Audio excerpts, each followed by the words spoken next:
Hi there and welcome back to my channel. If you haven't been here before, then my name is Abigail and I make videos about intentional Christian parenting, and in today's video I'm going to be sharing with you my Montessori inspired playroom tour. So I think one of the best ways to be more intentional with your children is to read about different parenting styles and then to pick and choose what you like from these and implement them into your own parenting style. So I found out about Montessori fairly recently and I found it really interesting, and especially that the way that the toys are set out, and so that's why I've taken these different ideas from Montessori and kind of incorporated it into my own playroom. So if you enjoy this video, then please hit the thumbs up button so I know to do more of these types of videos. Also head on down there and hit the subscribe button, and also turn on the notification bell so that you don't miss when I post a new video. So without further ado, let's crack on into it. So I'll just start off with an overview of the room as a whole. This is the door that you come in, and then this is what it looks like as you move round. This is a shared space. Samuel does sleep here, so this is a multifunctional kind of area. But I'm just going to start over here. As you come in, you can see here that I have put 3 magnets, and these are just for him to pull off and to stick on and to kind of play with. Then we have here a little wooden house. This little wooden house is from IKEA and it's multifunctional. You can obviously use it as a bookshelf, or you can take it out and use it as a little house to play in. So I quite like that idea, and it's quite like cute and minimalistic, so I really like that. I'll show you the books I've got in here at the moment. These are fairly Montessori.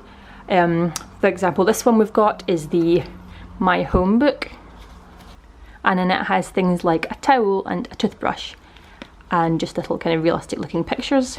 That's one of the things about Montessori, is that they suggest you show realistic pictures of real things, with either photographs or realistic pictures, and that you don't have books with like animals talking. So that's the first one. Then I've got here his black and white book of babies, which he's liked since he was small. This one is called Things That Go. I'll just take that off for you.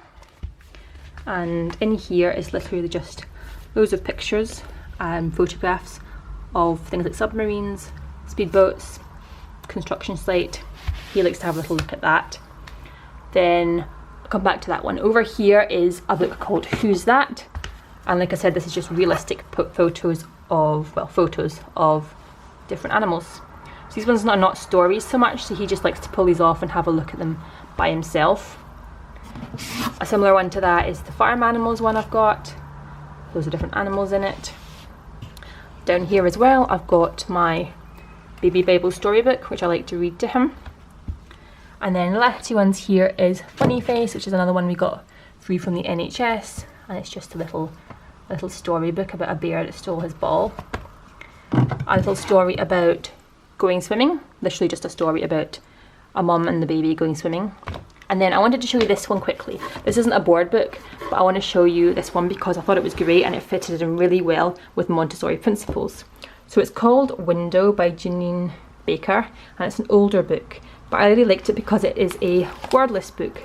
So as you can see, there's no words in it, and basically the idea behind this book is she wanted to show the environmental impact that we have on our environment around us. So it's quite like a deep issue which you can explore really well with an older child, but with a younger child you can just point out the differences in the pictures as they change. So as more like cars come, and you can just talk about different things like night and day, and yeah, it just allows a really great amount of language, and of course the story changes every single time that you use it. So I just wanted to talk quickly about that because that's like very in keeping with Montessori principles, and it's very realistic pictures, really realistic illustrations. So I thought that was a really great option. Really great option. So that's that one. And then if you move from the bookshelf, go down here.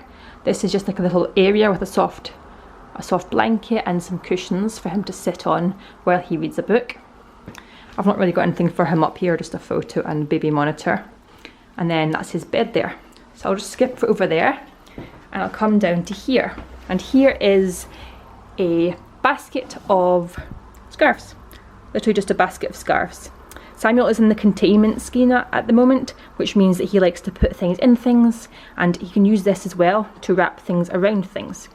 So he might use this to wrap it around himself or around one of the objects in the toy room. So yeah, if you want to hear more about containment schemas or different types of schemas and what they are, I did a book review on the Montessori Toddler which explains all that in great detail. Or if you would like, I can do more videos about that too. So I just leave that basket there for him.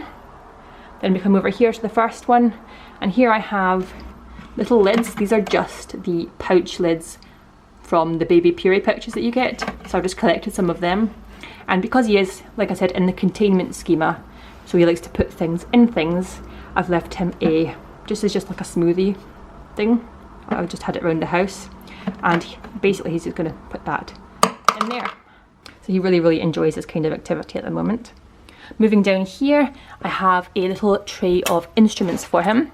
So I have a little tambourine, a little one that clicker clacks, and bells, and then an improvised one he's had for ages, just filled with rice.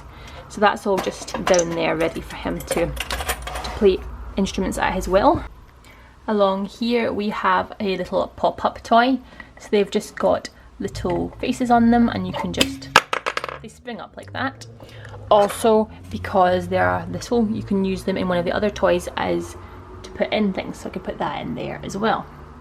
Also, as he gets older, he'll be able to colour match these with the right colour. Up here we have a little set of cars, a bigger car and then some smaller cars. He's also showing signs of the trajectory schema, which means he likes to move himself and other things, and this is part of that, so he can move these along, he can roll these around. He loves that at the moment. Along here, I'm staying in the kind of idea of the trajectory schema where he likes to move things. He can throw these around. So these are just different textured balls that he can throw around. This one's a wooden one.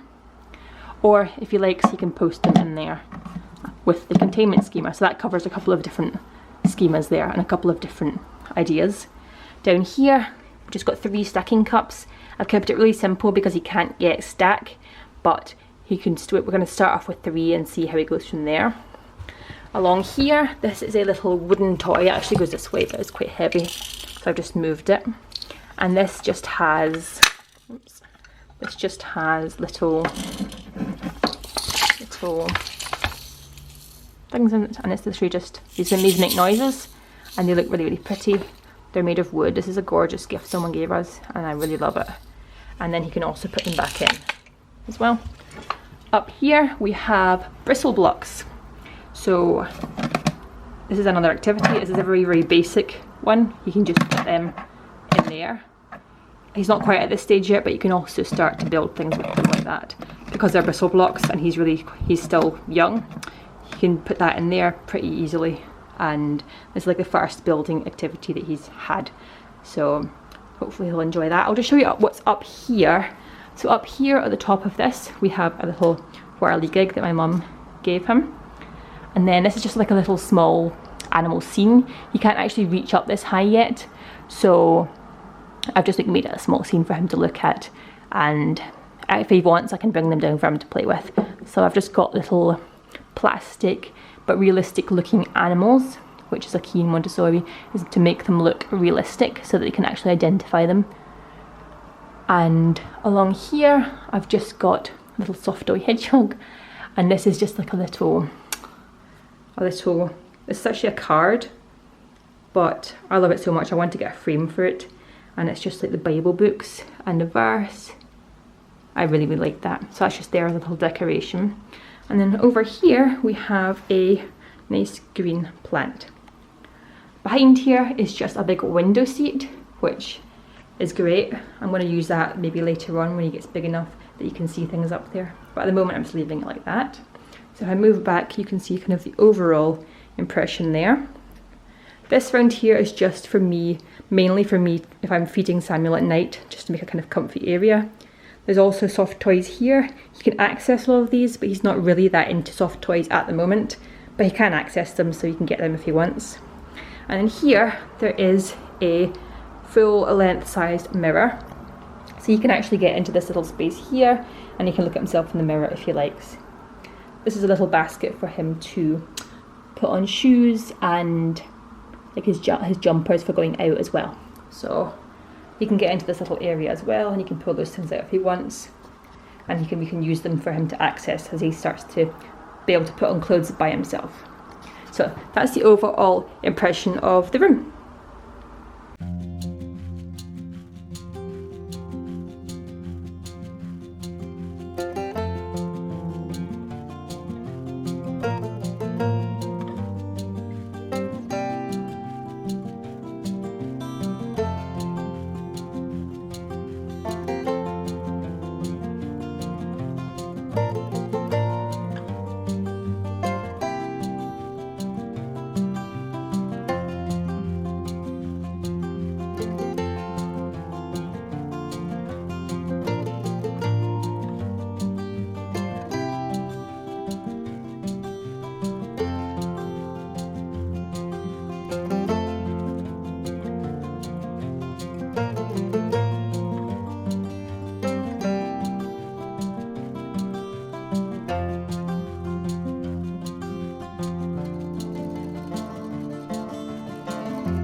So that's my Montessori inspired playroom tour. I really hope you enjoyed this video. If you did, leave me a comment down below, and also head on down there and hit the subscribe button.